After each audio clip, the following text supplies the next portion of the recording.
FBI focused on the letter written by Shari. They were able to use a device called an ESDA, which could identify residual impressions left on paper. They found a few phone numbers scribbled on this legal pad. Oh, yeah. So it's like that game you do where you take a pencil and kind of do across like a rubbing. They found an elderly couple, the Shepherds, who admitted one of the numbers belonged to them. And there was another phone number found on the pad that was in Alabama, and it was for their son, who was a soldier. And he had an alibi. I mean, he was on duty. There was no reason for the FBI to suspect it was this couple or the son. All right. These people and their son ruled out, but the FBI begins describing to them what had happened, perhaps the suspect, the profile, who they thought they were looking for, the details that had been provided by the witness in the trailer park. The make and model of the car. Immediately, the couple said, "That sounds like Larry Bell, an electrician who sometimes would house sit for us." Well, there you go. Larry Gene Bell worked for Mr. Shepard doing electrical work while he and his wife were away for an 8-week vacation. He picked up the Shepards from the airport. They recalled when he did this, all he wanted to do was talk about the missing girl in South Carolina. Well, that's weird. When police examine the Shepards' home, they find blonde hairs consistent with Shari's inside the house. So this maniac took her, abducted her, and took her to their house while he's house sitting. Yes. What a fucking weirdo.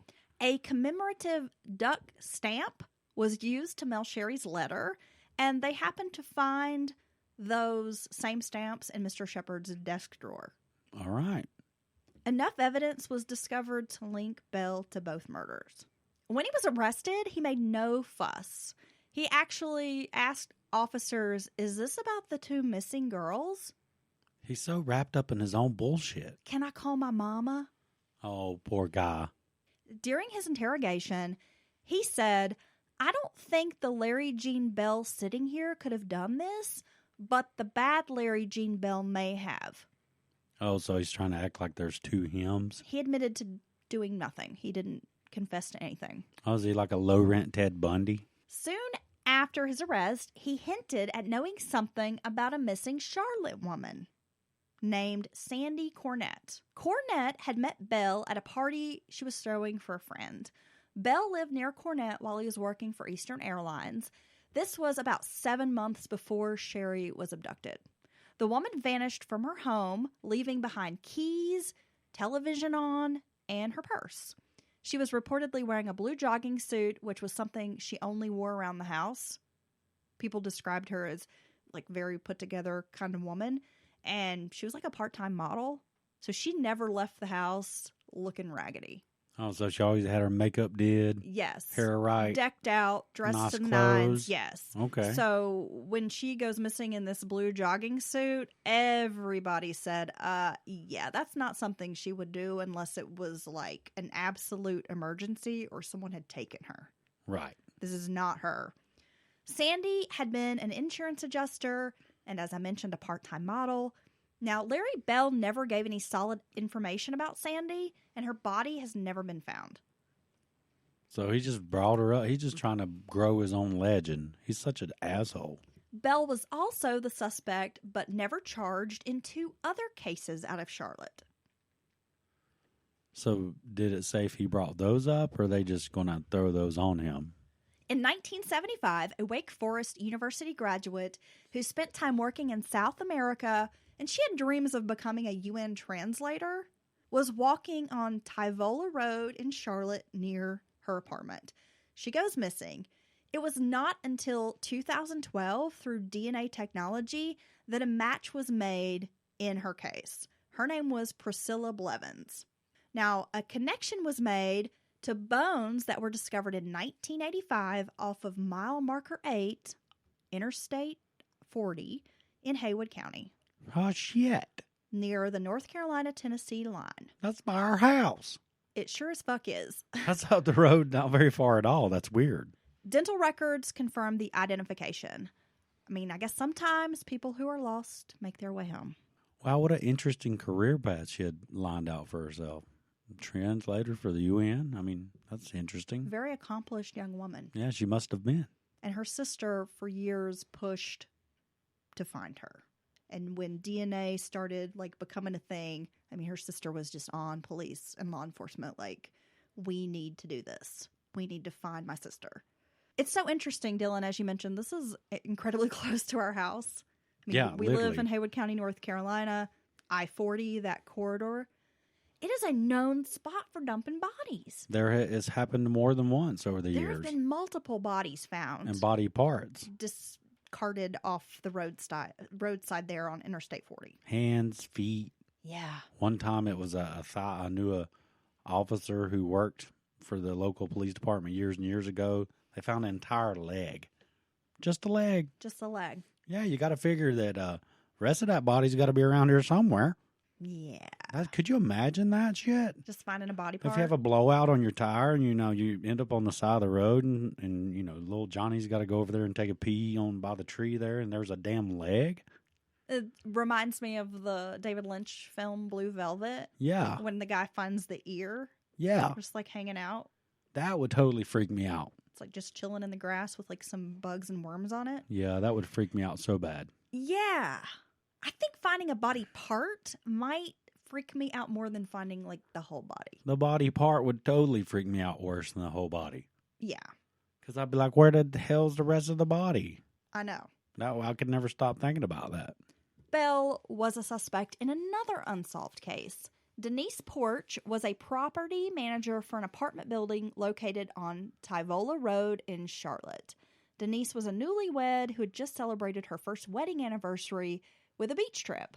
She was last seen showing a man an apartment.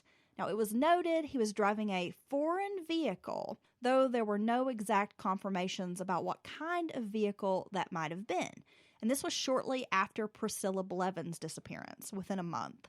She was never seen again. It should be noted that Larry Jean Bell lived in the Yorktown apartments where Denise was the property manager.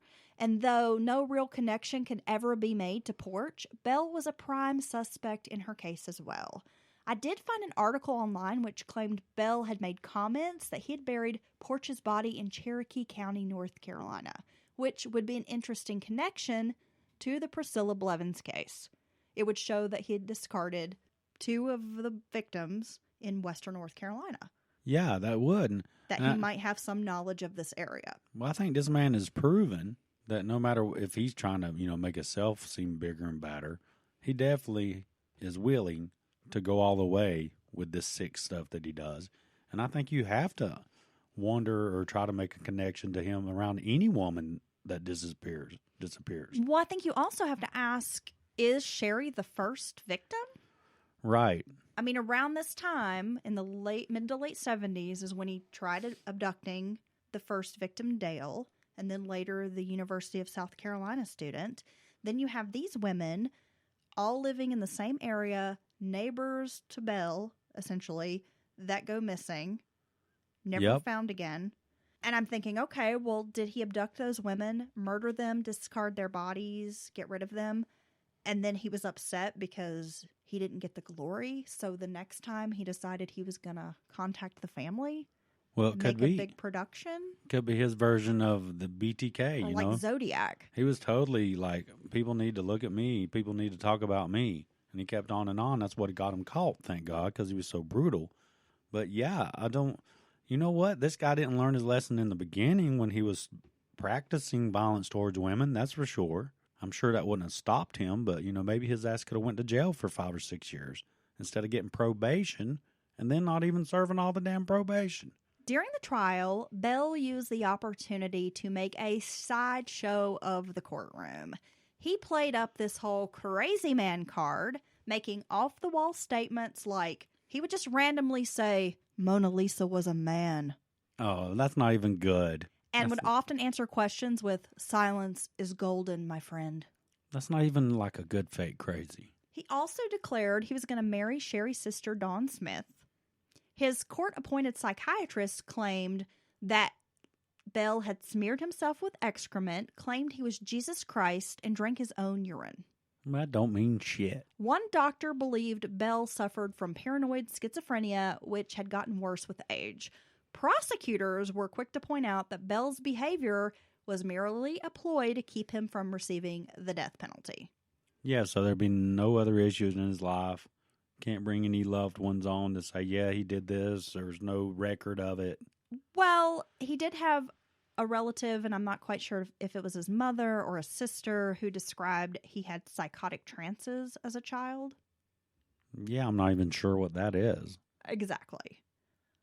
But no one else in his life had seen any of this type of behavior. It really only started when he got arrested. Yeah, imagine that. He was eventually found guilty and given a death sentence. On death row, he was described as a nuisance. He was always disturbing the peace, screaming and telling everyone he was the Son of God. Well, I can tell you right now, the other inmates did not care for that. They don't like the screamers. He was convinced the electric chair in which he chose to die, he picked the electric chair over the lethal injection. Well, they let him choose? Yes. Was made of true blue oak, the same as Jesus Christ's cross. He told everyone when he sat down on the chair, the 2,000 volts of electricity would allow him to ascend to God's throne. Oh, yeah, he's like Heaven's Gate people, right? He just cut his dick off. October 4th, 1996, he was strapped down to the electric chair. And guess what? Silence was golden because he didn't say a goddamn thing. He didn't have nothing to say anymore? As loud as he was on death row, he never broke his silence about why he had killed Shari and Debra. After his execution, a crowd gathered to watch the hearse carrying Bell's body away from the Broad River Correctional Institute. They were just cheering. I thought the cross was made out of a dogwood tree. One of his attorneys said, "We have executed a sick, delusional, psychotic man." Yeah, sick in a way that he needs to be electrocuted. Dawn Smith, Shari's sister, competed in the Miss South Carolina pageant 1 year after her sister's murder. She won the pageant and placed second in the Miss America pageant the following year, which would have been 87. Wow. She is now a public speaker and singer. She's used this opportunity to really speak out on forgiveness and to talk about her sister and how if you're family of a victim, that you can find peace.